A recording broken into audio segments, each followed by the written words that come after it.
Okay, good afternoon, everyone. Online, good afternoon. Shivani, Sangeeta जी, एक बार बताइए audio video clear है? मैंने डेस्क ऊपर दे रखा है।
तो डाउनलोड करें।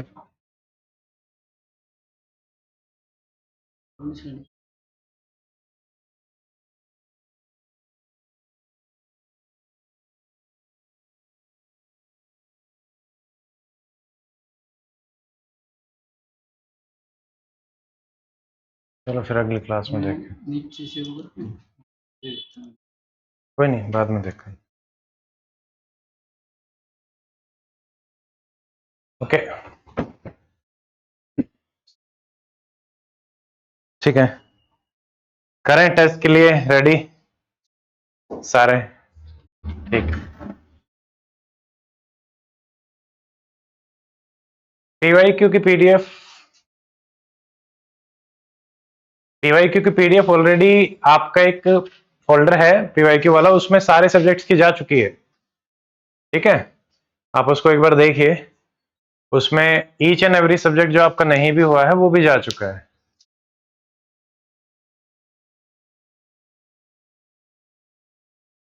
ठीक, एक बार चेक कर लो, कंटेंट में ही वो डला हुआ है। आप कौन से बैच में है एक बार तो मुझे वो बताइए पहले।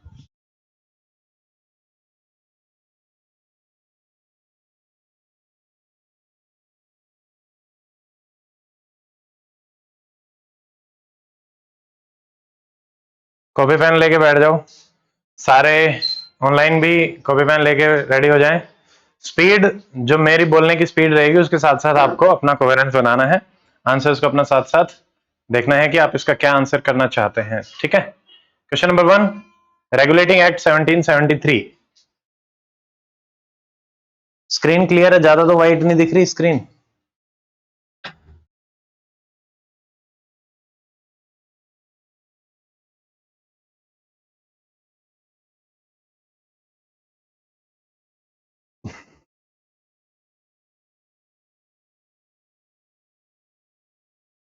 आप लोगों को दिख रहा है? ठीक है। 1773, number 1, designated Governor General of Bengal as Governor General of India. Number 2, made the Governor of Bengal and Madras subordinate to Bengal. And number 3, first step to control and regulate the affairs of East India Company. आपको क्या लगता है कौन कौन से इसमें सही हैं? 1 2 2 3 3 ओनली, 1 2 3 फास्ट आंसर करना है। हो गया? चलो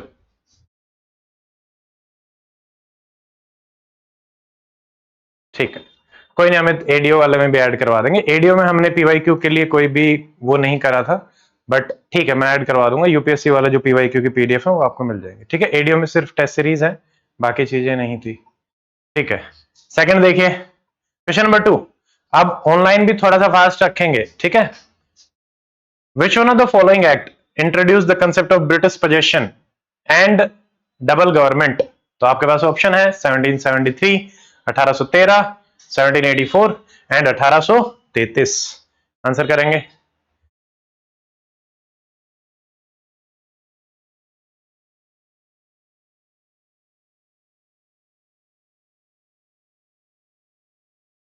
ठीक है, ऑनलाइन जो आंसर कर रहे हैं वो अपने आंसर के आगे 1B 2C ऐसे लिख के डालें, CBD से पता नहीं चलेगा कि क्या है, बट मैं देख भी नहीं पाऊंगा वैसे भी। Charter act 1833 marked the final step towards centralization. Number 1, it ended commercial activity East India Company making it purely administrative. ठीक है, तो इसके कंटेक्स्ट में आपको बताना है कि सेंट्रलाइजेशन के कंसेप्ट में कौन सा क्लेम सही है, ऐसा नहीं कि कौन सा एक्ट सही है।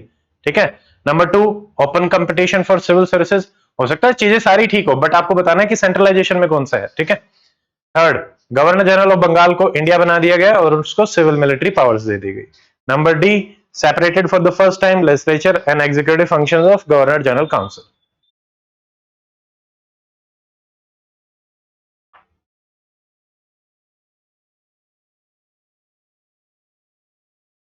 क्वेश्चन नंबर 4, 1853 कौन से की प्रोविजन थे 1853 के? तीन चार चीजें इसमें हमने देखी थी। Number 1, abolish trade monopoly except chai and China, यही कुछ आया था हमारा चाय और चाइना वाला। Introduce first time local representation in Indian legislative council, designation change किया गया to the viceroy, and D, provided for the association of Indian with the executive council of viceroy. वैसे तो मेरा अप्रोच थोड़ी सी दूसरी रहती है, मैं हर सवाल से वो रखता हूँ, बट क्योंकि अब आपको एमसीक्यू ही देने, ऐसे ही एमसीक्यूज आएंगे तो मैं ज्यादा इसको एक्सटेंड नहीं कर रहा डिस्कशन को। आप अपना आराम से देखते चलो और आंसर करते चलो। ठीक है, मैं उसमें कोई भी चीज ऐड और माइनस नहीं करूंगा। आपके सामने क्वेश्चंस हैं, I just want your answer कि ए का ये, बी का ये, सी का ये। ठीक है, लिख रहे हो आंसर या ऐसे बुतास के बैठ गए कि चल के रहा है, लिख रहे हैं आंसर्स? ठीक है, यू क्या है 1853? ठीक, 1858 के बारे में बताइए। Number 1, act for good government of India इसको बोला जाता है। Number 2, ended double government by abolishing BCCD, and 3, created a new office for viceroy who was to be assisted by 15 member council. ध्यान से पढ़ना है। ठीक है, रविदास को जुलाहा बना दिया गया था एचसीएस के एग्जाम में। उससे पहले वाली स्टेटमेंट सही होती है कि रविदास जो है वो मीराबाई के टीचर थे, बट सेकंड स्टेटमेंट थी कि वो जुलाहे थे, तो जुलाहे हमारे कबीर थे, तो ऑप्शन ही गलत हो गया। हाँ, ठीक है, तो जब पहली लाइन पढ़ी तो लगा कि बिल्कुल सही बात है, आदमी आगे तक पहुंचता ही नहीं, वो तो अपने आप को ज्यादा हम स्मार्ट समझते हैं कि ओ सही कर ही दिया हमने। ठीक है, तो इसमें से आंसर देख, आपको सारे आंसर मिल जाएंगे विद एक्सप्लेनेशन। ठीक है, आप अपने आंसर्स लिखते रहे, चेक भी आपको ही करना है। 1861, ठीक है, 1861 की ट्रिक बता सकते हैं मेरे को? ओपीडी 3, ठीक है, ऑफर ऑर्डिनेंस। ठीक, अब बताओ। Number 1, it initiated the process of decentralization by restoring legislative power to the Bombay and the Madras. 1861, recognition of the portfolio, empowered the viceroy to issue ordinances. अब देखो, अगर आप किसी को नेगेट भी करते हो, मान लो आपको पता है कि ये ऑप्शन नहीं है इसका, आपको ये भी पता होना चाहिए कि ऑप्शन कौन से एक्ट का। ठीक है,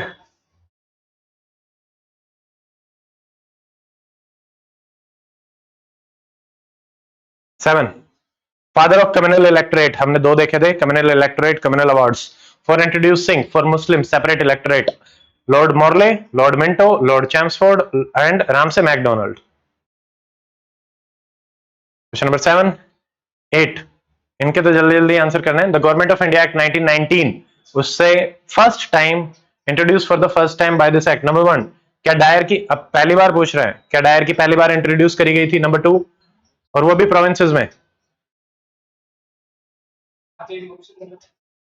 क्यों गलत? कम्युनल इलेक्टोरेट का फादर पूछा है आपसे? आपको तीन तीन ऑप्शन मिल रहे हैं, चलो चैम्सफोर्ड तक तो मैं फिर भी रहने दूंगा। आपको मोरले मिल गया, मिंटो मिल गया, राम से मैकडोनल्ड मिल गया, इनमें से ही आएगा फादर ऑफ कम्युनल इलेक्टोरेट तो। ठीक है, क्वेश्चन नंबर 8, सुनो, अगर कुछ ऐसा लगता भी आप सिर्फ उसको नोट डाउन करके रखेंगे कि इसमें है, हम उसको बाद में लेंगे। ठीक है, चाहे कुछ भी है, आप आंसर अपने हिसाब से एक बार करें, बाकी मैं देखते हुए चलो। Government of India act 1919, for the first time dyarchy in provinces bicameralism in center, direct election in the country, separate the central budget from the provincial budget. 8.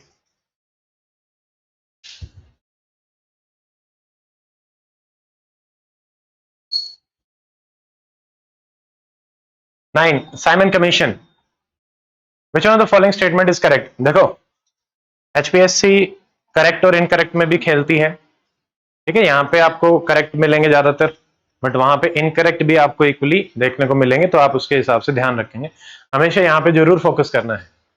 तो ये रिव्यू करने के लिए अपॉइंट किया गया था for the government of India act 1919. It was boycotted by all Indian parties because all its member were British. It recommended the abolition of the dyarchy and establishment of all India federation.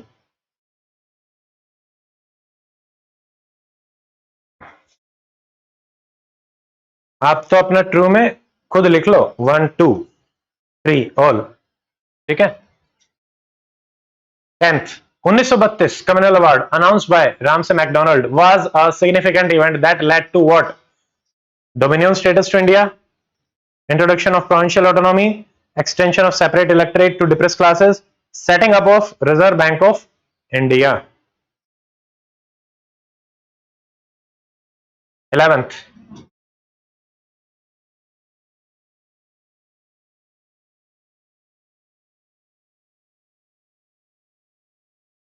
Government of India Act 1935 was comprehensive document that provided for number 1 establishment of All India Federation, number 2 abolition of diarchy in provinces and introduction of provincial autonomy, number 3 adoption of diarchy at center, number 4 division of power into federal, provincial and concurrent list.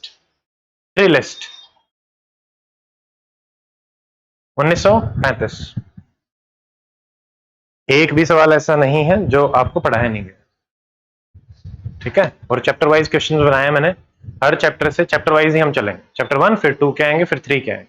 कहीं पे कम रखें, fundamental right में थोड़े से ज्यादा रखें, बाकी जगह कहीं 10 कहीं 15 कहीं 5 क्वेश्चंस ही हैं, उससे ज्यादा नहीं, ठीक है। छोटे वाले चैप्टर्स में ज्यादा नहीं बनते। 11th हो गया है। 12th तो छोड़ो, अभी ज्यादा वो हो जाएगा, कहाँ मिलाएंगे इसको। 13th The Independence of India Act 1947 provided for which one of the following? Number 1, it fixed the date of independence August 15, 1947, but did not grant right to secede from Commonwealth.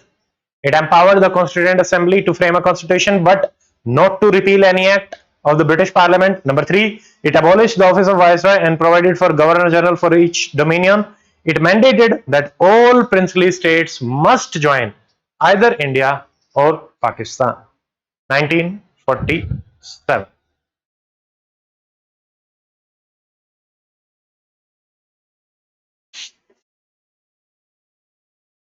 नींद आ रही है मधु?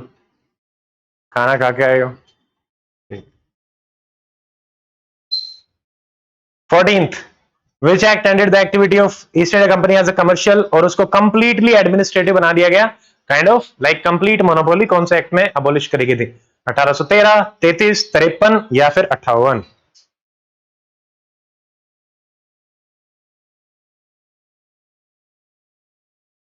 चलिए 15th क्रोनोलॉजिकल ऑर्डर में लिखिए। Parliamentary reform, Simon commission, communal awards, MC reforms. तो सबसे पहले जो आया था उसको पहले लिखेंगे, सबसे बाद में जो आया है उसको सबसे बाद में लिखेंगे, ठीक है। मतलब अगर कोई चीज 1900 में आई है तो वो पहले आएगी, फिर 1905, फिर 1909, फिर 1919, 1935, इस हिसाब से 1 2 3 4 चारों। इस टाइप के क्वेश्चन बहुत आते हैं। क्रोनोलॉजिकल अरेंजमेंट आपसे मेजर इवेंट्स की पूछी जाएगी।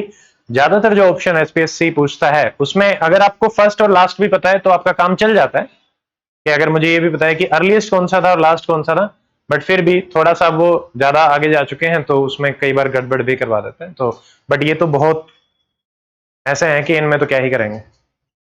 चलो चैप्टर नंबर 1 हो गया है। Chapter number 2 making of the constitution से देखते हैं। Number 1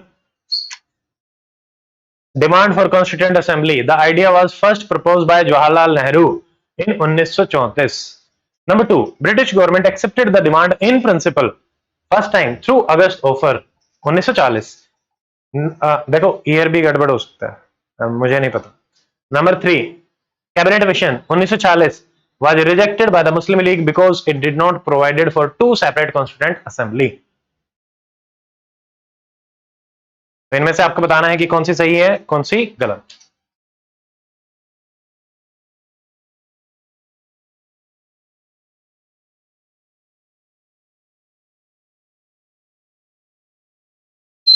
Number 2, statement about composition of the constituent assembly under cabinet mission. Total strength इसकी फिक्स करी गई थी 389. इनकरेक्ट. अब इसमें देखिए इज इनकरेक्ट. अब यहां पे इनकरेक्ट बतानी, सही नहीं बतानी. The representative of the British India were directly elected. Seats were allocated in proportion to the population. Representative of princely state were to be nominated by the head of the states.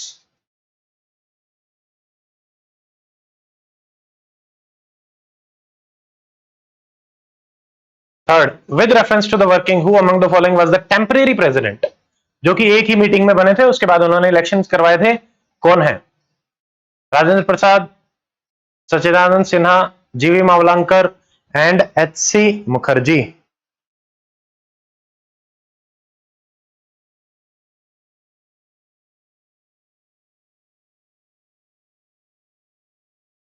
Fourth, objective resolution किसने move करे थे constituent assembly में? Date बताओ इसकी क्या है, कौन सी date थी objective? 13 December 1946.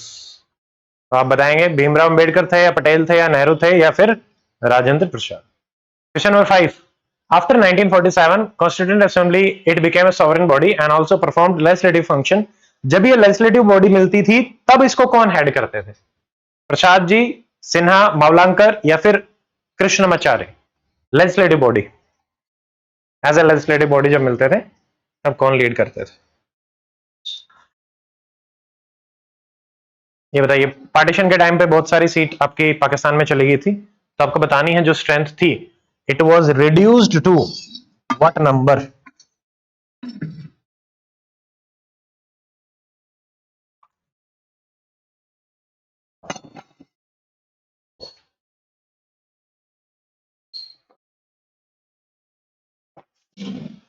Which one of the following function were performed by Constituent Assembly? Number 1, इसने रेटिफाई किया था ratification of the Indian membership of the Commonwealth. Number 2, adoption of national flag. Number 3, adoption of national anthem and national song. Number 4, election of first president of India. हमने तो इनकी dates भी याद करी थी सारों की. ठीक है, एक सवाल ये भी हो सकता है, क्रोनोलॉजिकली अरेंज करो. सेम इवेंट्स, ये बहुत इंपॉर्टेंट इवेंट्स हैं. ठीक है, आपको ये बताना है इनमें से कौन से फंक्शन कॉन्स्टिट्यूएंट असेंबली ने करे थे.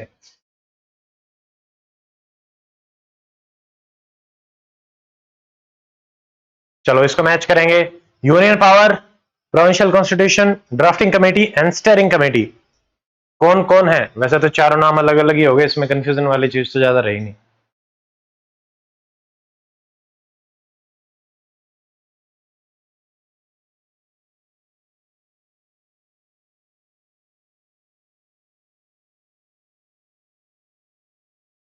लाइट अगर जलानी है लाइट जला सकते हैं. ठीक है,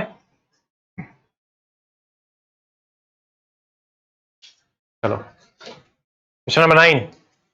ड्राफ्टिंग कमेटी के इनमें से कौन कौन से मेंबर्स हैं बताइए? अयंगर, मुंशी, पटेल जी, कृष्णमाचार्य. कौन है कौन नहीं है ये भी पता होना चाहिए. कई बार अगर इतना पता है ना कि ये तो नहीं थे, तब भी आपका आंसर जो है वो क्लियर हो जाता है. ठीक है, कई बार मान लो हमें ये नहीं पता कि कौन थे, बट इतना जरूर पता है कि ये तो नहीं थे कभी, तो आपका आंसर वहां से भी आ जाए. ऑप्शन दिखाएं.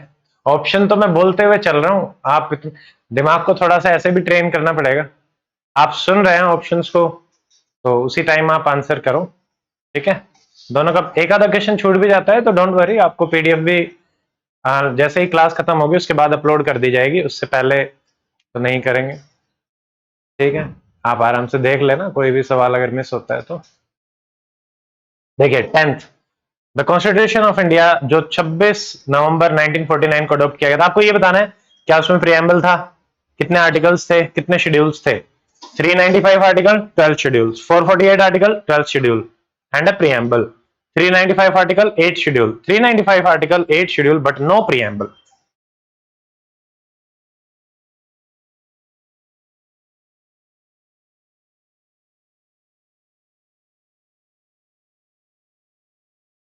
भीमराव अंबेडकर, जिनको फादर ऑफ इंडियन कॉन्स्टिट्यूशन बोला जाता है, उनको एक और टाइटल दिया गया था, father of the nation, iron man, modern Manu, Lokmanya.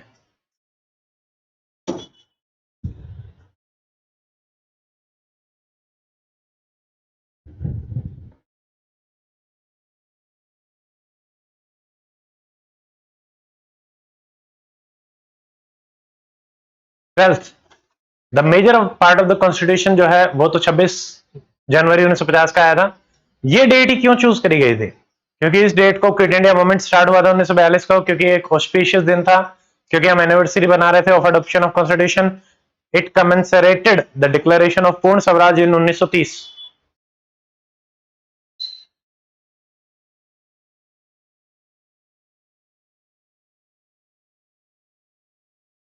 चलो 13th, ये तो कुछ ज्यादा इंटरेस्टिंग नहीं है, बट फिर भी कौन सा इसका क्रिटिसिज्म नहीं है, इसको तो रहना ही दो।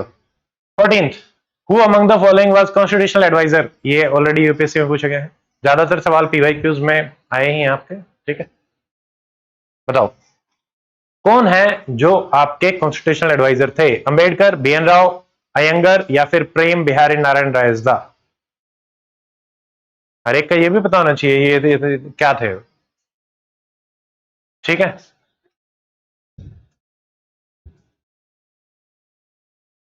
हिंदी टेक्स्ट हमने देखा था कॉन्स्टिट्यूशन में, अब बताओ ये कब आया था? Number 1, adopted along with English, 42वें अमेंडमेंट से, 58th अमेंडमेंट से, या फिर original constitution was mandated that the Hindi text would be the supreme version. A B C D. Hindi text के कंटेक्स्ट में कौन सी स्टेटमेंट आपकी सही है? किससे हमने संविधान का हिंदी टेक्स्ट लिया?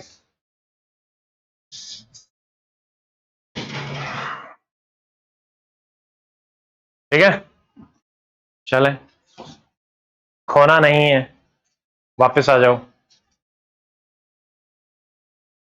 Indian constitution salient features. Number 1, the philosophical part जो है comprising of fundamental right and DPSP is largely inspired by American and Irish respectively. Structural part हमने लिया गवर्नमेंट ऑफ इंडिया एक्ट 1935 से। Political part including parliamentary government हमने लिया British constitution से। आपको बताना है कौन सी स्टेटमेंट सही है। ये 3 टाइप के पार्ट हमने देखे थे, 1, 1 2, 1 2 3, 3 2 1, 1 2।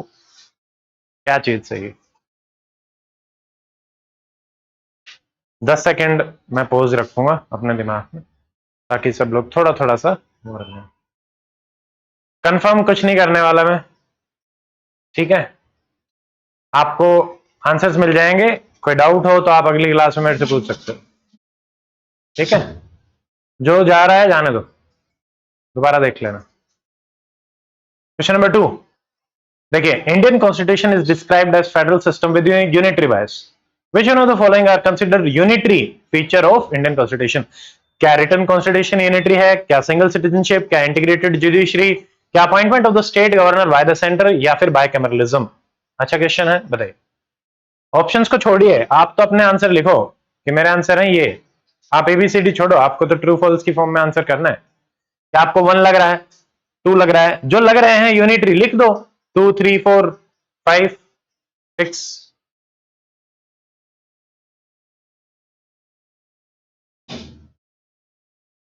आंसर्स लिख रहे हैं ना?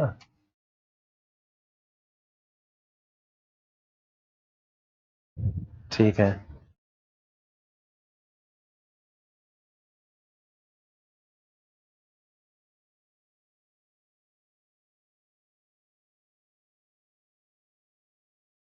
सेकंड हो गया है। Third, Indian constitution uniquely provides for a synthesis of parliamentary sovereignty and judicial supremacy. This balance is achieved because number 1। अब ये थोड़ा सा एनालिटिकल क्वेश्चन है, तो हल्का सा ही सोचना पड़ेगा, ज्यादा कुछ नहीं है। ऐसे सवाल यूपीएससी में आते हैं, कई बार आपसे बहुत बेसिक डेफिनेशन पूछी जाती है, लिबर्टी क्या है, ठीक है, इतनी बेसिक डेफिनेशन तक सवाल में आती है, ठीक है। जुडिशियल एक्टिविज्म क्या है, या फिर पंचायती राज इंस्टीट्यूशन क्या अचीव करना चाहते हैं, सिंगल लाइनर।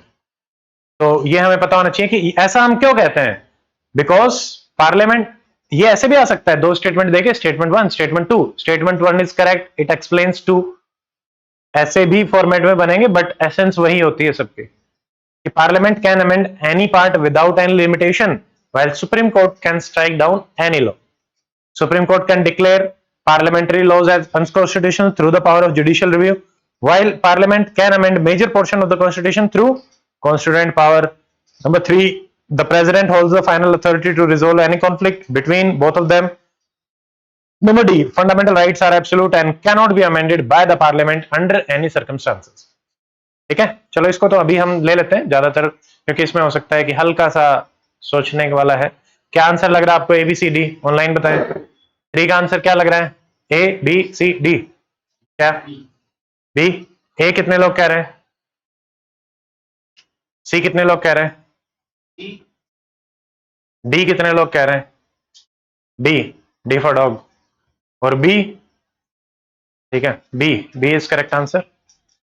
फोर्थ, अब ये बताओ, 42वां अमेंडमेंट जो है मिनी कॉन्स्टिट्यूशन बोला जाता है. Which one of the following feature were added or significantly impacted? Number 1, fundamental duties. Number 2, word add करे गए थे socialist and secular in the preamble. Number 3, the provision of 3-tier government system लाया गया था. और नंबर 4, वोटिंग एज को lower किया गया था 42वें अमेंडमेंट से. ठीक है, अब मैं इसमें आपको एक चीज बता देता हूं. जैसे मान लो अगर कई बार ये हो जाता है the word socialist secular in preamble, तो आप ऐसा मत सोचना कि इसमें इंटीग्रिटी नहीं है तो ये स्टेटमेंट गलत है. आपको सिर्फ ये देखना है क्या ये स्टेटमेंट सही है या नहीं. ठीक है, ऐसे ओवर थिंकिंग में नहीं जाना कि इसमें तो वो थर्ड भी होना चाहिए था.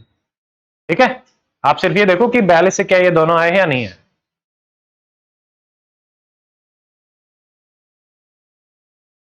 पांचवा बताओ, कौन सी चीज कहां से ली गई? फंडामेंटल राइट कहां से ली है? डीपीएसपी कहां से ली? पार्लियामेंट्री सिस्टम कहां से लिया? एंड फेडरल स्कीम हमने कहां से ली?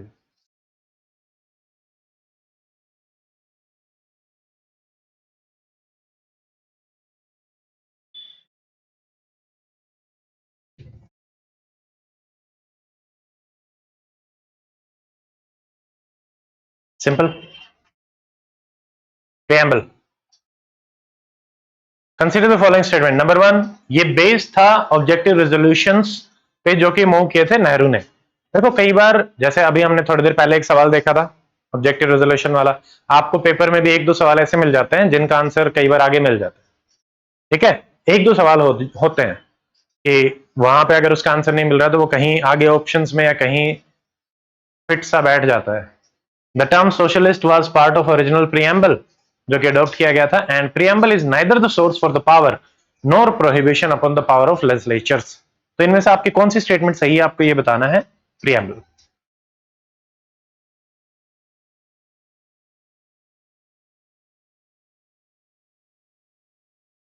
नंबर 2, 42वें कॉन्स्टिट्यूशनल अमेंडमेंट एक्ट से कुछ सिग्निफिकेंट चेंजेस करे गए थे. कौन से 3 वर्ड ऐड करे गए थे ये तो आपको पता ही है. ठीक है, socialist, secular, Republic, integrity.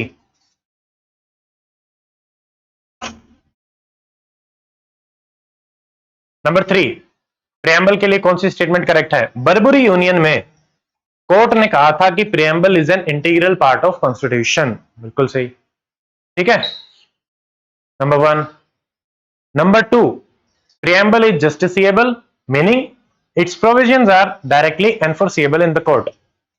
And number 3, Keshavanandan Bharti ने कहा था preamble can be amended but its basic feature cannot be altered. Number D, preamble has been amended multiple times to reflect changing societal values.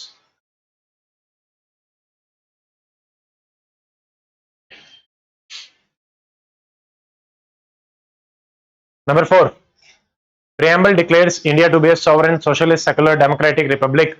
What does the term republic signifies? Republic का मतलब क्या है in this context?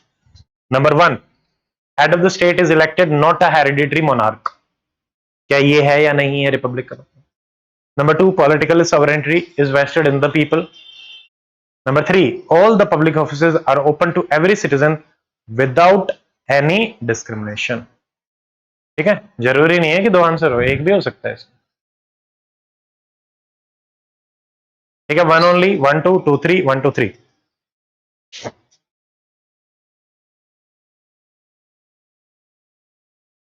यहां पे ये नहीं पूछ रहा कि स्टेटमेंट कौन सी सही है या गलत. आपको रिपब्लिक के अर्थ में कौन सी स्टेटमेंट सही है वो बतानी. हो सकता है स्टेटमेंट तो सारी ही सही हो. बट वो रिपब्लिक के कंटेक्स्ट में कौन सी सही है, हमें ये बात करनी, ठीक है। पांचवा simple, liberty equality fraternity, preamble में हमने ideals of justice and liberty equality fraternity, तो जस्टिस कहां से लिया है और लिबर्टी इक्वालिटी फ्रेटर्निटी कहां से लिया है? French Russian, Russian French, African French revolution and Russian and American revolution, बताइए।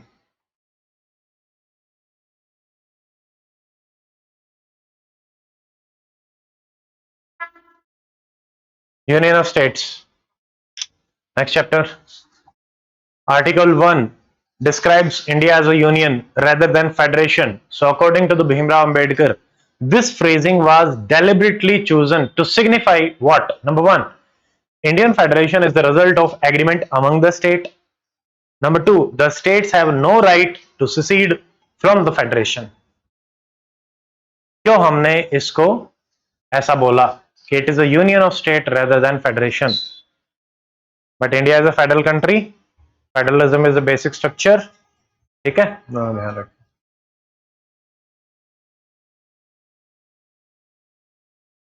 नंबर टू देखो, पार्लियामेंट की power to reorganise the state. Number one, a bill to alter the boundaries can be introduce in parliament only with the prior recommendation of the president. Number two, parliament is bound by the views of the concerned state legislature on this matter. Number three, a law made for this purpose is not considered a constitutional amendment under Article 368. 1 2 1 2 2 3 1 3 1 2 3, ठीक है।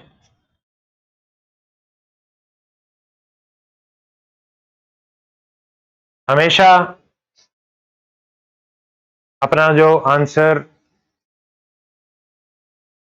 First recall में आपकी memory लाके देती है उस पर भरोसा रखना, ठीक है। सेकंड साइकिल में अननेसेसरीली जाके क्वेश्चन नहीं करना है, अपने इंट्यूशन अपनी मेमोरी पे भरोसा रखना, ठीक है। पीसफुली बैठ के करोगे, मेमोरी बिल्कुल सही आंसर देती। ओवर थिंकिंग दोबारा से कि ये ऐसा वैसा, तो 90% चांसेस होते हैं कि आप गलत करोगे उसको, बस 10% ही चांस होते हैं कि आप उस आंसर में कुछ ज्यादा ही करके ठीक कराओ, बट 90% यही चांस है कि ओवर थिंकिंग से आंसर गलत होता है, ठीक है। चलो तीसरा बताओ, the expression territory is wider than the union of India because the territory includes what? Territory of the state, union territory, territory that may be acquired by the government of India. इसमें क्या क्या आते हैं? One only, to only, 1 2 2 3 1 2 3, ये हमने सारी चीजें discuss करी हैं, टेरिटरी, यूनियन, एक्सप्रेशन, तीनों बताए थे मैंने। Fourth, which one of the following statement correctly describe the nature of Indian Federation? क्या इंडिया एक इंडिस्ट्रक्टिबल यूनियन है ऑफ द इंडिस्ट्रक्टिबल स्टेट्स, या डिस्ट्रक्टिबल यूनियन है ऑफ इंडिस्ट्रक्टिबल स्टेट्स, या indestructible union of destructible states, या destructible union of destructible states? Last तक बोलते बोलते तो डिस्ट्रक्टिबल इंडिस्ट्रक्टिबल में कंफ्यूजन हो जाएगा।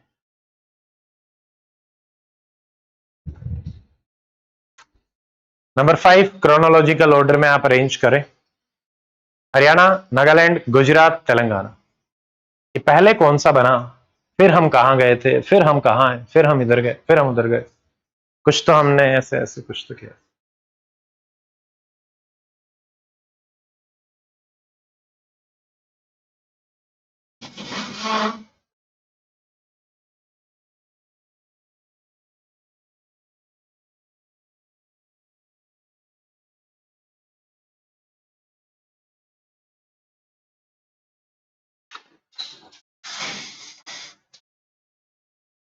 Consider the following statement regarding citizenship.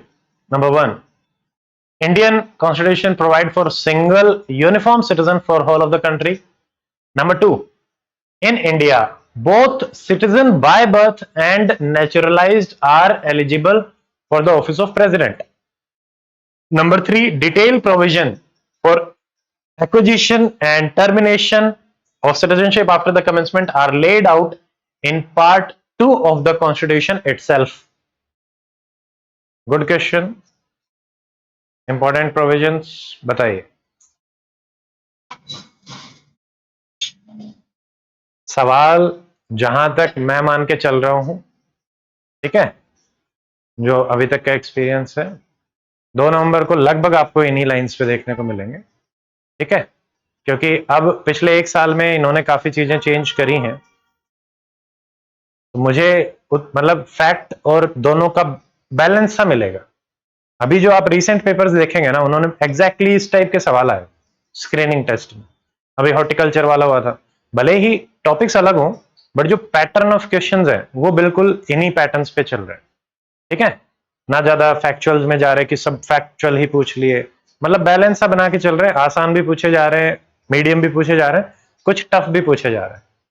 ठीक है, अगला देखो, number 2, which one of the following fundamental right are available only to the citizens of country and not to the alien? ये हमने बार बार किया है।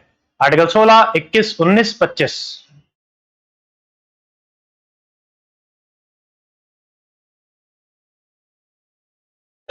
क्या होगा इसका आंसर, ए या बी? ए।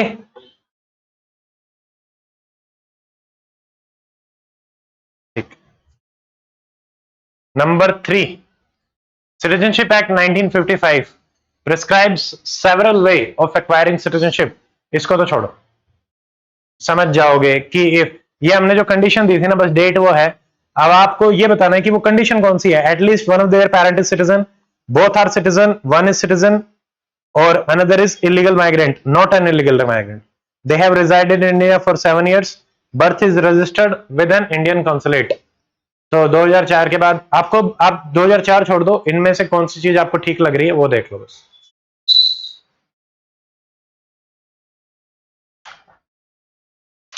1955 में the central government can compulsory terminate the citizenship through deprivation, which one of the following is a valid ground. Deprive कर देते हैं ना, अगर आप डिसलॉयल हो टू द कॉन्स्टिट्यूशन, अगर आपने वॉलंटरली एक्वायर कर ली है सिटीजनशिप। ठीक है, and number 3, citizen has been ordinarily resident out of India for 7 years continuously, या फिर citizen obtained citizenship by renunciation.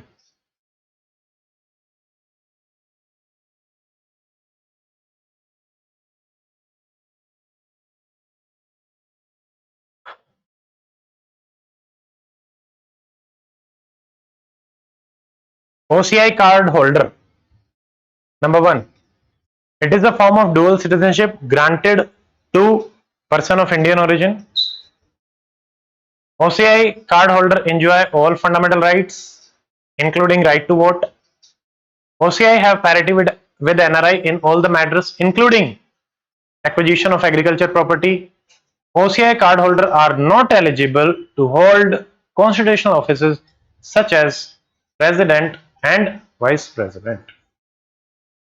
सही और गलत बताना है। ठीक है,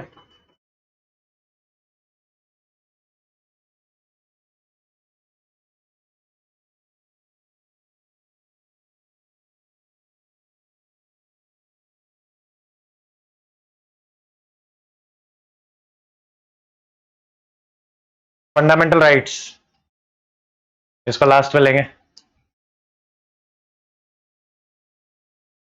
DPSP, number 1, consider the following statement regarding DPSP. The concept was borrowed from Irish Constitution and it is enumerated in Part 4 of Indian Constitution. Number 2, they are non-justiciable, yet Article 37 declares them fundamental in the governance of the country. And number 3, Bhimrao Ambedkar described them as novel features of the Constitution.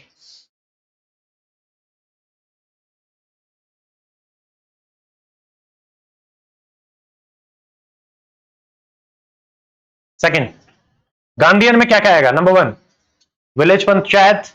Number 2, uniform civil code. Number 3, prohibition of intoxication, drinks and drugs. Number 4, separation of the judiciary from the executive.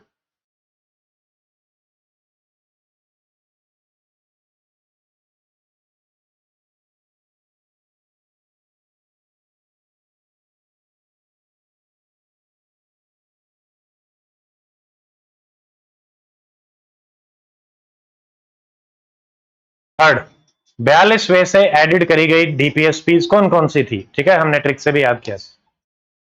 पहला, free legal aid to the poor, promote voluntarily formation of cooperative society, protection and improve the environment, minimizing the income inequalities in income status and opportunities. 42 से 4 चीज हमने करी थी। मंजीत ने कल सवाल भी पूछा था, कंफ्यूजन हो गया था, बताओ क्या क्या है, तो बताइए। 1324 134 123।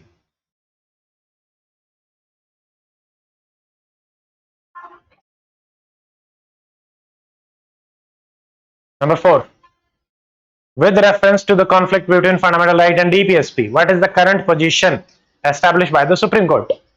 Directive principle will always prevail over fundamental right. Parliament can amend fundamental right to amend the DPSP without any limitation. Fundamental right enjoys supremacy over DPSP, but the Parliament can amend fundamental right for implementing DPSP provided that the basic structure is not violated. D.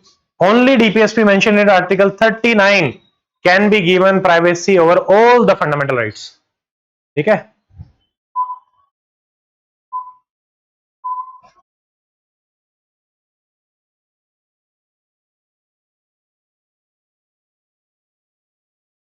अगला देखिए, ये हमने last में देखा था। इनमें से कौन से लग रहा है आपको कि डीपीएसपी के इंप्लीमेंटेशन के लिए एक्शंस गवर्नमेंट के लिए गए होंगे? Number 1, formation of NITI Aayog. Number 2, minimum wages act. Number 3, three tier. Number 4, nationalisation. 1 2 1 3 1 2 3 1 2 3। DPSP के इंप्लीमेंटेशन के लिए कौन से एक्शन लिए गए हैं?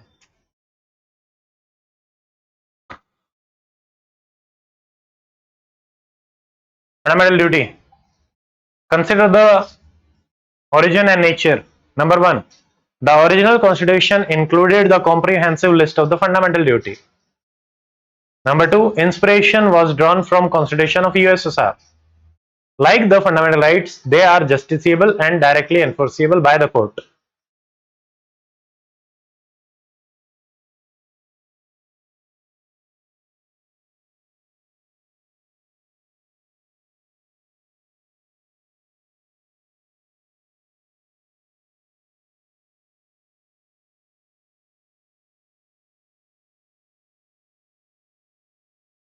कोई बात नहीं, 2-3 रिवीजन के बाद सारी चीजें और हो जाएंगी। जो नए स्टूडेंट्स हैं उनको थोड़ा सा लग सकता है, बाकी पुराने वाले लोग तो समझ ही रहे हैं कि भाई चीजें उसी हिसाब से, मतलब बार बार याद करने से ही चीज आपकी होगी। कुछ कुछ कंफ्यूजन है उसको पकड़ लो अभी।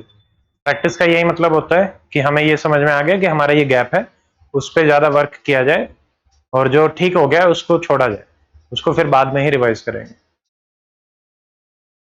स्वर्ण Singh committee was instrumental in additional of the fundamental duty. इनमें से कौन सी रिकमेंडेशन एक्सेप्टेड नहीं करी गई थी into the constitution? Number 1, parliament should be empowered to impose penalty for the non compliance. Number 2, the duty to pay the taxes should be included as a fundamental duty. Number 3, the duty to defend the country and render national service.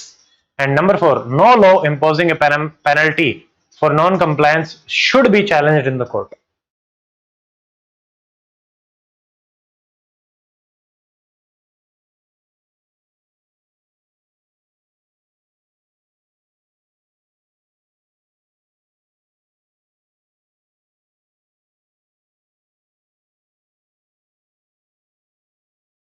Which one of the following is explicitly listed as a fundamental duty in 51A? सवाल तो ये आएगा आपका, ठीक है, बाकी तो हम यूं ही पढ़ रहे हैं। क्वेश्चन ये है, number 1, cast a vote in election to uphold the democratic process. Number 2, develop the scientific temper, humanism, spirit of inquiry. Number 3, protect and preserve ancient and historical moment. And number D, promote family planning and control the population.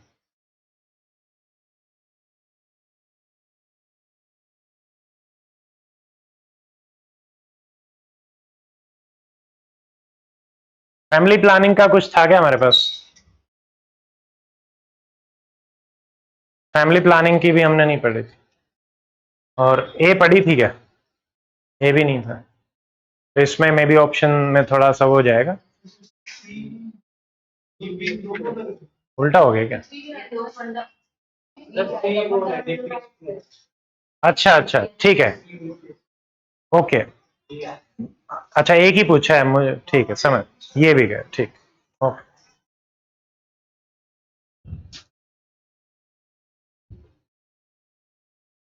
86 2002 was added a new duty, क्या थी वो? To ensure parents के लिए कि भाई उनका child जो है it receives religious and moral instruction, to provide for vocational training, for education between age of 6 to 14, to immunize their child against the preventable diseases. Fourth.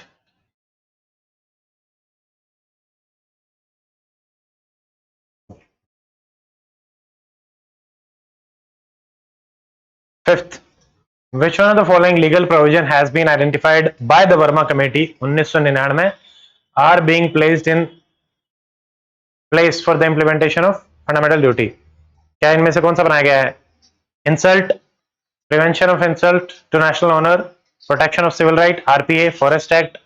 ये कल हमने सारे देखे थे, क्या आंसर जाएगा बताइए? Fifth.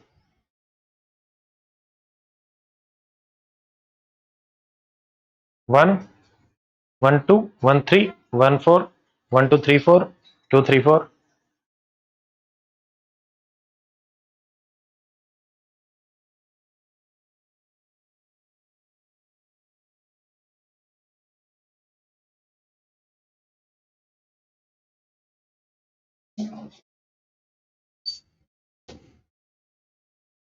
Amendment of the constitution छोटा सा चैप्टर है, इनमें से मैंने ज्यादा नहीं लिए, बस 5-5 क्वेश्चन के भाई हमें तो बेसिकली कंसेप्ट रिवीजन से मतलब है। आपको अगर ये क्वेश्चन आ रहे हैं मतलब you are in okay position, आपको समझ में आ रही चीजें, ठीक है। ऐसे तो हम भाई कितने ही बना लो, वो कोई वो होता नहीं है, ठीक है। Consider the following statement regarding the procedure for amending. Number 1, under 368 the bill for the amendment can be introduced by a private member. Number 2, the bill requires prior permission of the president. Number 3, joint sitting can be convened to resolve a deadlock. And number 4, president can use a veto or return the bill for reconsideration.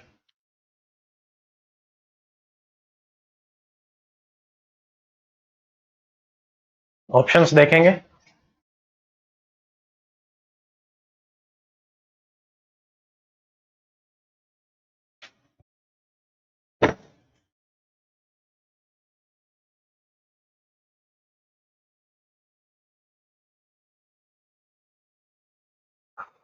Which one of the following constitutional provision can be amended by simple majority and are considered outside? Number 1, admission or establishment of a new state. Number 2, DPSP अगर आपको change करनी है तो. Number 3, quorum. And number 5, election of the president. और 3 क्या हो गया? Abolition and creation of legislative council. ठीक है, 1 to 5, 1 3 4 2 3 4 1 3 4 5. इस टाइप के क्वेश्चन में आपको ध्यान सिर्फ इस पे देना है कि करेक्ट इनकरेक्ट की फॉर्म में क्या पूछ रहा है, ठीक है। यहाँ पे वैसे डायरेक्टली मेंशन्ड है, जब भी 4 से 5 ऑप्शंस आते हैं, अब देखो यही सवाल आपसे इस फॉर्म में भी आ सकता है, 1 पेयर 2 पेयर 3 पेयर 4 पेयर, ठीक है। बात वही है, पूछने का तरीका ही बदलता है, उसमें चाहे कैसे ही कर लो, आपको पता है तो पता है, ठीक है। इनमें थोड़ा सा इजी हो जाता है, 1 पेयर 2 पेयर में क्या है कि एक में भी अगर कंफ्यूजन है तो फिर अब आप टिक करने से पहले 4 बार सोचोगे। यहां पे अगर एक आधे में कंफ्यूजन है तो वो हो सकता है कि एलिमिनेट हो जाए because of the options, but 1 pair 2 pair में तो आप एलिमिनेट नहीं कर सकते, कि अब आपके पास है ही नहीं कुछ, तो वहां ज्यादा बेटर रहता है छोड़ के आना, या फिर रिस्क थोड़ा सा ले सकते, यहां पे समझ में आ ही जाएगा। Third, amendment of which one of the following requires special majority with the ratification of half of the state? Number 1, fundamental right, citizenship. Number 3, distribution of the legislative power. And number 4, salary and allowances of the member of parliament. Half of the state का आपको कहां चाहिएगा ratification?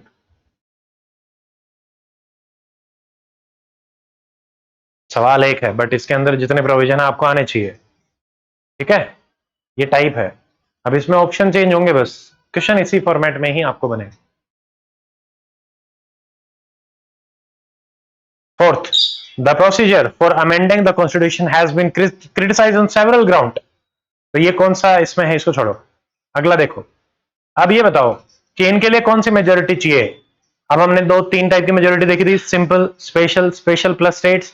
Fundamental right के लिए कौन सी चाहिए, representation of the state in the parliament, formation of a new state. तो तीन ही है, तीन को तो कर ही लोगे।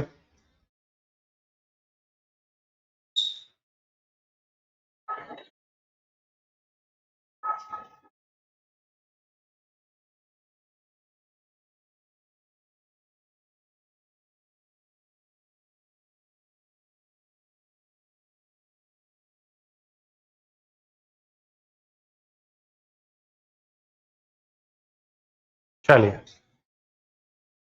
Basic structure number 1, basic structure constitution emerge from a conflict between this arrange the following in chronological order।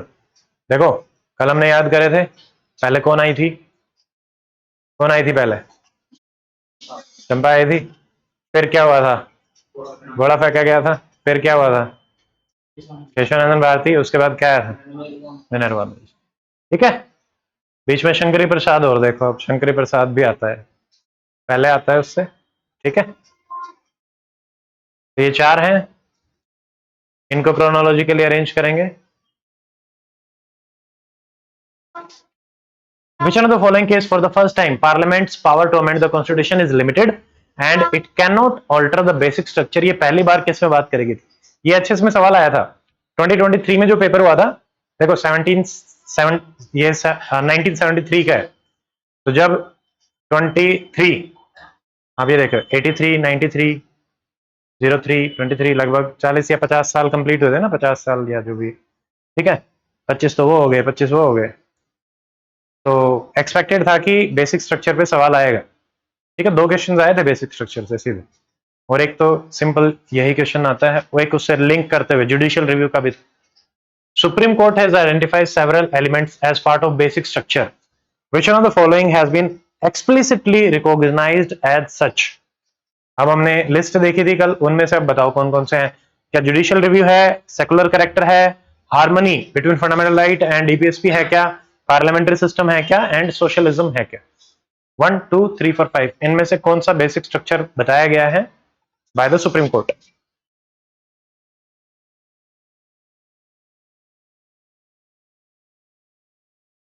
अब देखिए, consider the following. Number 1, in the Golaknath case supreme court held that constitutional amendment is also a law under 13 and would be void if it violated a fundamental right. Number 2, 24th constitutional amendment was enacted to nullify the effect of Kesavananda Bharati. ठीक है, ये एक दो चीजें हमने नहीं देखी हैं, उनको थोड़ा देख लेंगे बाद में। Vaman Rao case clarified that basic structure doctrine would apply to all constitutional amendment enacted since the commencement of constitution।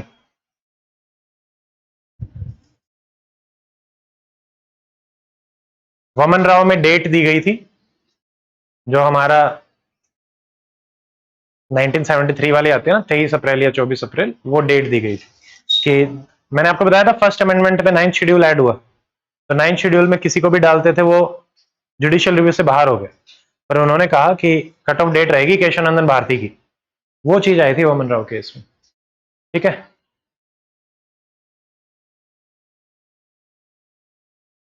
Fifth, what is the current position regarding parliament's power to amend the constitution. पहला, parliament has absolute and unlimited power to amend including fundamental right. Parliament cannot amend fundamental right under any circumstance. Parliament can amend any part, including fundamental right, but without affecting its basic structure.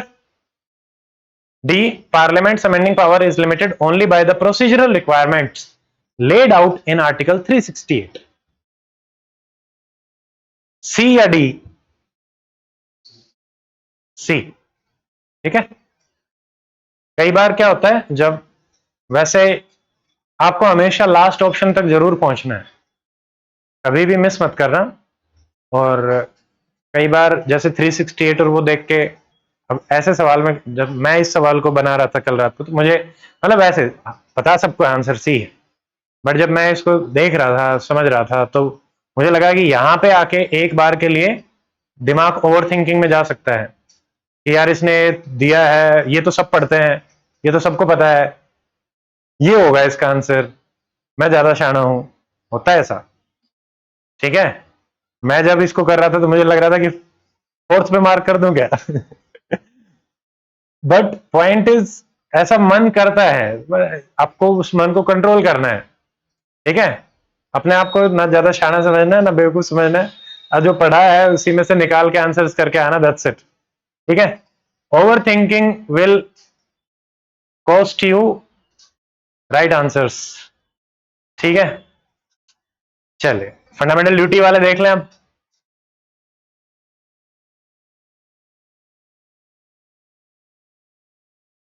Fundamental rights, ठीक है, वैसे तो time हो गया है। ठीक है, हमने लगभग सारे देख लिए हैं। मैं आपको होमवर्क ही दे देता हूँ, फंडामेंटल राइट वाले ना, उसमें से कर लेना। फंडामेंटल राइट हमने बहुत बार किए हैं। आप एक सवाल काम तो रह ही गया, अब तो मैं ले ही लेता हूँ आज टाइम, तो हु विल कम, जल्दी बताओ अब। ये फंडामेंटल राइट का टेस्ट हम दूसरे तरीके से ले लेते हैं।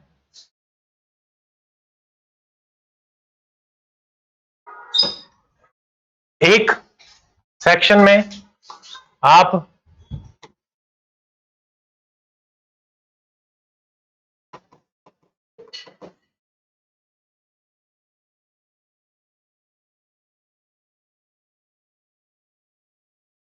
राइट की क्या स्पेलिंग होती है? RIGTH ना, या HT, यही होती है? कई बार कंफ्यूजन हो जाता है मुझे। ठीक है, तो अब ये बताओ कि कौन आएगा। आपको एक एक पेज पे दो ही फंडामेंटल राइट लिखने हैं, फिर आप इस प्लस को दबाओगे, फिर अगले पे फिर दो लिखोगे, फिर प्लस दबाओगे। ठीक है, अब आज इसको निपटा ही लेते हैं।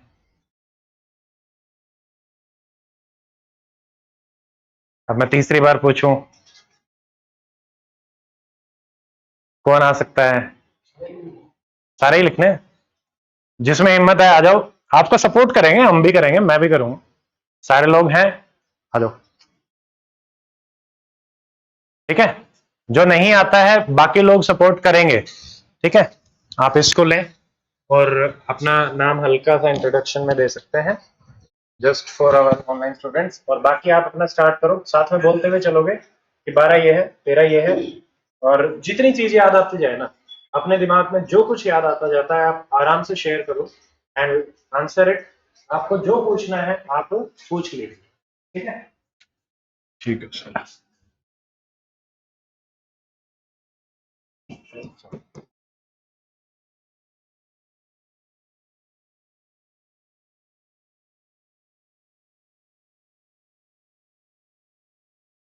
Extended arm to private,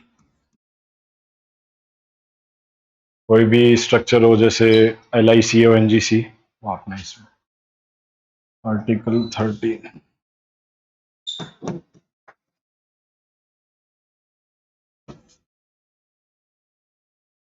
law,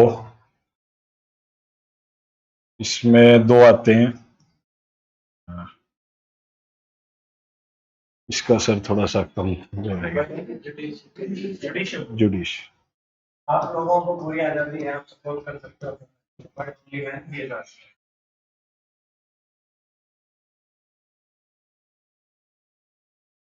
article 14 से 18 इक्वलिटी पे डील करता है। तो 14 में जो चीज आती है वो थी राइट टू इक्वलिटी, ये रूल ऑफ लॉ भी है। रूल ऑफ लॉ, इसमें दो है, बिफोर, आप थोड़ा सा पीछे आप इसको हल्का सा आगे की तरफ पकड़, प्रोटेक्शन बाय लॉ।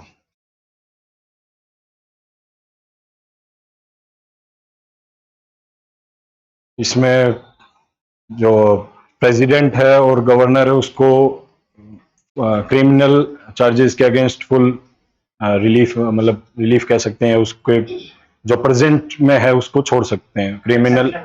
हाँ, एक्सेप्शन, एक्सेप्शन है इसकी president and governor.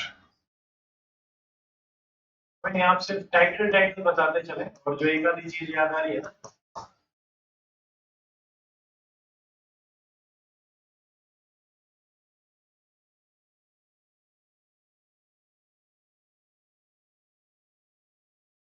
Article 15 and 16 pair में है। ये आर्टिकल 15 में क्रिमिनल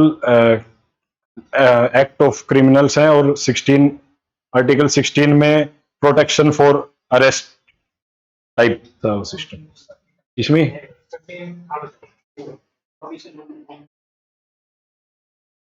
हाँ सॉरी, ठीक है, इक्वालिटी, हाँ 14 से 18 इक्वालिटी पे है, तो वो उसमें राइट टू उसमें आएगा। ठीक है सर। 5 इसमें थे, 5 थे। हाँ, 5 ग्राउंड्स। हाँ, 5 ग्राउंड्स क्या है वो 5?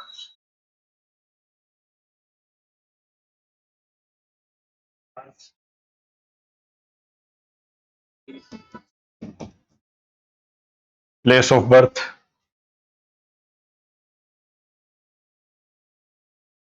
रेस भी था ना, रिलीजन, एक और था, एक और क्या रहे, सेक्स, जेंडर से।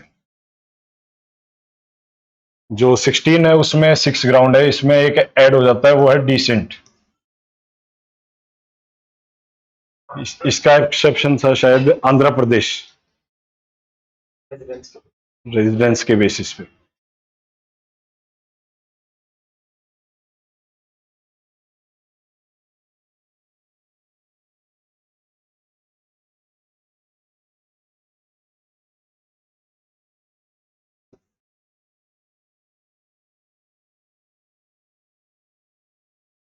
अनटचेबिलिटी,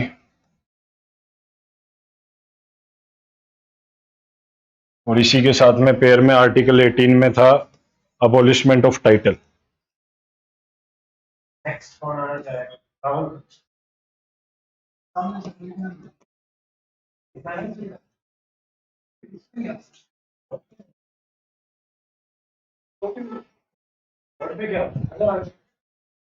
हाँ जी, देखो 18 तक पहुंच गए। 19 के 6 पार्टिकल, 6 अपने पार्ट से जल्दी जल्दी। ठीक है, माइक हाँ माइक दे दीजिए। आज अपना यूनिट 1 कंप्लीट हो जाएगा, फिर हम लोग फ्री से जितने भी बार रिवाइज करना चाहो रिवाइज यही तरफ से हो जाओ।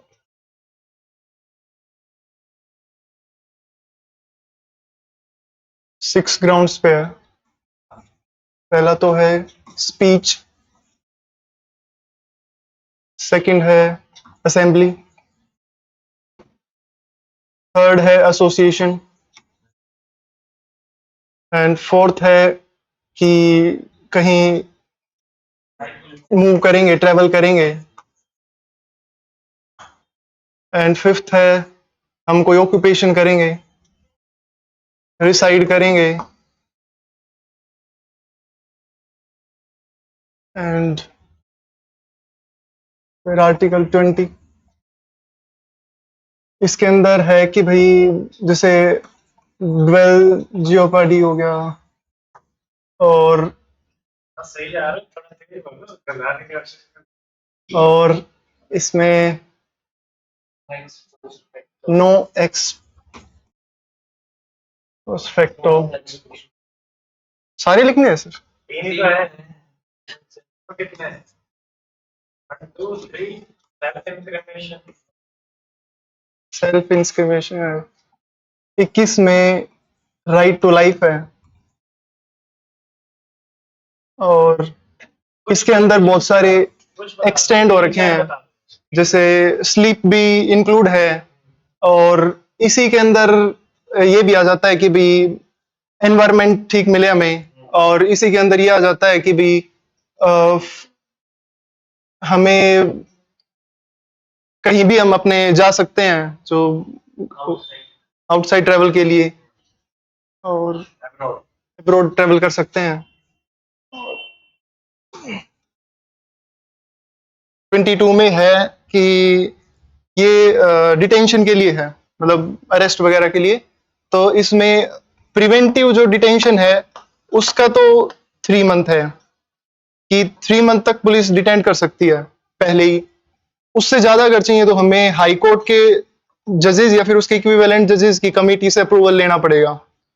और इसके बाद आर्टिकल 23, ये फिर 23 और 24, इसके अंदर आ गया कि भाई बंधुआ मजदूरी वगैरह की, भाई किसी को फोर्स्ड लेबर वगैरह नहीं करा सकते। और 24 के अंदर आ गया कि भाई चाइल्ड वगैरह है उससे काम नहीं कराना आपको, जारडोस वगैरह में 14 ईयर से अगर नीचे है, 14 से 18 है तो कुछ एक चीजों में आप करा सकते हो, और 18 से ऊपर तो सारे ही कर सकते हैं, ये चीजें होगी। उसके बाद 25 से आगे 28 तक वो फिर रिलीजियस हो गया कि आप कोई भी धर्म वगैरह मान सकते हो कि, और अपना इंस्टीट्यूशन खोल सकते हो, उसके ऊपर टैक्स नहीं लगेगा। कौन से में कौन सा है? अच्छा यही है। हाँ। सारे को क्लब कर दो। सारे आते हैं एक में। बच्चे सुनाओ। 27 में तो है कि टैक्स नहीं लगाएंगे, और 25 में है कि आप अपना करो, कोई दिक्कत नहीं, इंडिविजुअल मतलब अपना करो। और ठीक है, 26 के अंदर है कि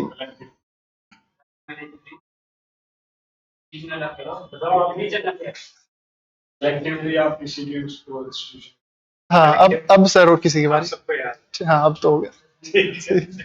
28 में 28 के अंदर है कि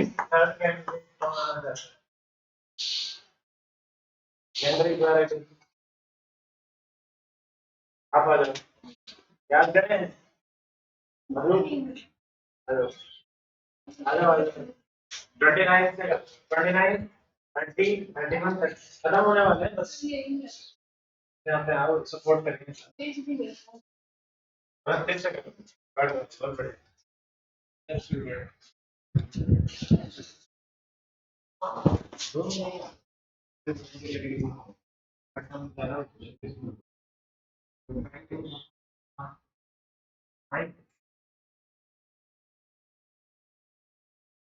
मधु इसको प्लस कर दो, नीचे देखो प्लस।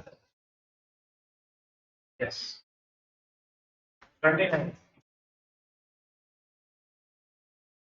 थर्टी वाला ना दो सर, रिलीजियस और लिंग्विस्टिक माइनॉरिटी। तो ऐसे कर दो। ठीक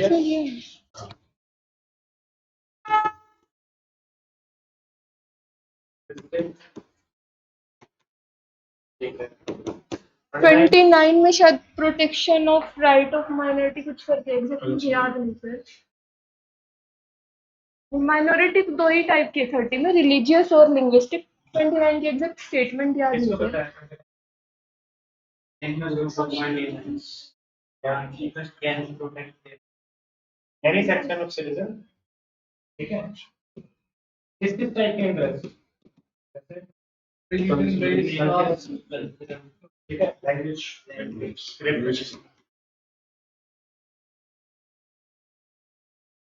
सर आप देखिए नहीं आपसे। 31 क्या था, 31 प्रॉपर्टी वाला था शायद, उसको अबोलिश कर दिया गया था तो क्या बनाएगा 44 वाले से, और उसको 300 ए में डाला गया था। और कौन से पार्ट में डाला गया, पार्ट 12। ठीक है ठीक है। 32 क्या है, 52 वाला रिट है हमारी, बोलते क्या है, विकास को क्या बोलते हैं, राइट टू कॉन्स्टिट्यूशनल रेमेडीज। ठीक है। डिवेलपमेंट करने को क्या बोलते हैं, सोल ऑफ कॉन्स्टिट्यूशन। नेक्स्ट बताओ कौन सा टाइप, फर्स्ट है हैबियस कॉर्पस। तो इसका लिटरल मीनिंग होता है to have the body of, कि जो हमने अरेस्ट किया है पर्सन, उसको हमें मजिस्ट्रेट के सामने 4 आवर्स के अंदर पेश करना होता है, 24 आवर्स के अंदर पेश करना होता है। और जो 24 आवर्स का टाइम होता है वो हमारा जर्नी टाइम को एक्सक्लूड करते हैं हम उसमें। उसके बाद सेकंड वाला आता है हमारा मैंडेमस, और एक सिमिलर सा ही है को वारंटो। तो मैंडेमस में तो होता है लिटरल मीनिंग वी कमांड, और इसका होता है बाय व्हाट अथॉरिटी। मैंडेमस में हमारा होता है कि अगर कोई भी पब्लिक ऑफिशियल है वो अपनी ड्यूटी परफॉर्म नहीं कर रहा तो हम उसको बोल सकते हैं कि आपको हमने ये ड्यूटी असाइन किया, परफॉर्म क्यों नहीं कर रहे। और को वारंटो में ये होता है कि कोई भी पब्लिक ऑफिशियल होता है जो वो अपनी ड्यूटी को आउटरीच कर रहा है, काइंड ऑफ एक्स्ट्रा परफॉर्म कर रहा है, तो हम उससे पूछ सकते हैं कि आप कौन सी अथॉरिटी से कौन से राइट के अंडर इस ड्यूटी को ओवर परफॉर्म कर रहे हो। उसके बाद एक होता है हमारा प्रोहिबिशन और एक होता है सर्श्योररी। प्रोहिबिशन में इसमें जो भी कोर्ट होता है लोअर कोर्ट, तो लोअर कोर्ट को जो उसका अपर कोर्ट होता है, हाई कोर्ट होता है, तो वो बोलता है कि जो आपने जुरिस्डिक्शन दी है वो या तो आपकी कॉम्पिटेंसी के बियॉन्ड है, तो इसमें सर शायद ये प्रिवेंटिव होता है। एग्जैक्ट नहीं ना करेक्ट कर सकते, ये प्रिवेंटिव होता है। ये प्रिवेंटिव और क्यूरेटिव दोनों होता है। इसमें मतलब कोई भी जजमेंट देने से पहले भी बोल सकते हैं, बाद में भी उसको करेक्ट कर सकते हैं। इसमें सिर्फ करेक्ट कर सकते हैं, इन दोनों में यही डिफरेंस है। उसके बाद 33 शायद martial law, arm force. 33 and 34.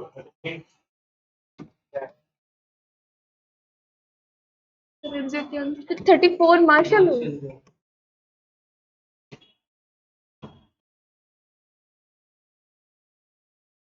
अच्छा, ये ऐसा कुछ है ना कि मतलब आर्म्ड फोर्सेस के जो पर्सन्स होते हैं उनके कुछ कुछ ऐसे अप्लाई नहीं होते जो फंडामेंटल राइट्स, उनके लिए सेपरेट प्रोविजंस होते हैं।